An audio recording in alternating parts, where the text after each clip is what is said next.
Hello good evening, ನಾನು ನಿಮ್ಮ ಜೋಗದ ಹುಡುಗ Dhanush Jog. Come back with another mini vlog. ಇವತ್ತು ಲಾರಿ ವ್ಲಾಗ್. ಇವತ್ತೇನಪ್ಪ ಅಂತ ಹೇಳಿದ್ರೆ, ನಮ್ಮ ಕಾಲೇಜ್ ಹತ್ರ ಒಂದು ಲಾರಿ ಬಂದಿತ್ತು, ನಮ್ಮ ಕಾಲೇಜ್ ಹಿಂದ್ಗಡೆ ತೋಟದಲ್ಲಿ. ಅದು ಗೊಬ್ಬರದ ಲಾರಿ, ತುಂಬ ದೊಡ್ಡ ಲಾರಿ. ಅದನ್ನು ಅವರು ಮೇಲೆ ಹರಿಸ್ಬೇಕಂದ್ರೆ ತುಂಬ ಕಷ್ಟ ಆಗ್ತಿತ್ತು. ಹಿಂದೆ ಮುಂದೆ ಮಾಡ್ತಾಯಿದ್ರು. ಅದನ್ನು ನಾವು ಕೂಡ ತುಂಬ ಕುತೂಹಲದಿಂದ ನೋಡ್ತಾ ಇದ್ವಿ.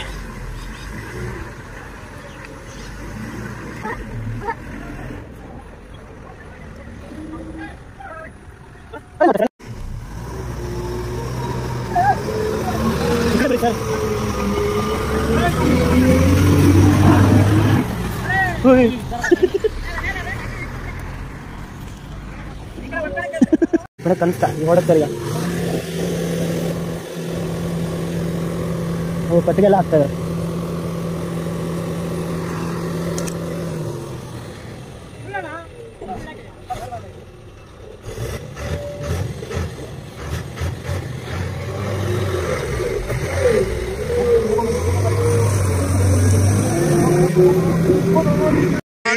ಅಯ್ಯೋ ನಾನ್ ಸತ್ತೋಯ್ತೀನಿ ಕಣಣ್ಣ, ಅಣ್ಣ ನನ್ನ ಕೈಲಿ ಆಯ್ತಾ ಇಲ್ಲ.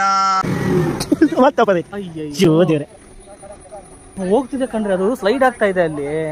ಅಲ್ಲಿ ಬರೋ ಎನರ್ಜಿ ಎಲ್ಲ ಅಲ್ಲಿ ವೇಸ್ಟ್ ಆಗ್ತಾ ಇದೆ. ಎನರ್ಜಿ ಕೈನೆಟಿಕ್ ಎನರ್ಜಿನ ಪೊಟೆನ್ಷಿಯಲ್ ಎನರ್ಜಿನ ಸರ್ ಅದು. Mostly energy. ಇಂತಹ ಹಲವು ಸಂಗತಿಗಳ ನಡುವೆ ನಮ್ಮನ್ನ ಕಾಡುವಂತಹ ಕಟ್ಟ ಕಡೆಯ ಪ್ರಶ್ನೆ, ಕೈನೆಟಿಕ್ ಎನರ್ಜಿ ಫ್ರಿಕ್ಷನ್ ಅಲ್ಲಿ ಹೋಗ್ತಾ ಇದೆ. ಇವತ್ತಿನ ಬ್ಲಾಗ್ ಏನಪ್ಪಾ ಅಂತ ಹೇಳಿದ್ರೆ, ಇಲ್ಲೊಂದು ಲಾರಿ ಸಿಕ್ಕಿದೆ ಕಾಲೇಜಲ್ಲಿ.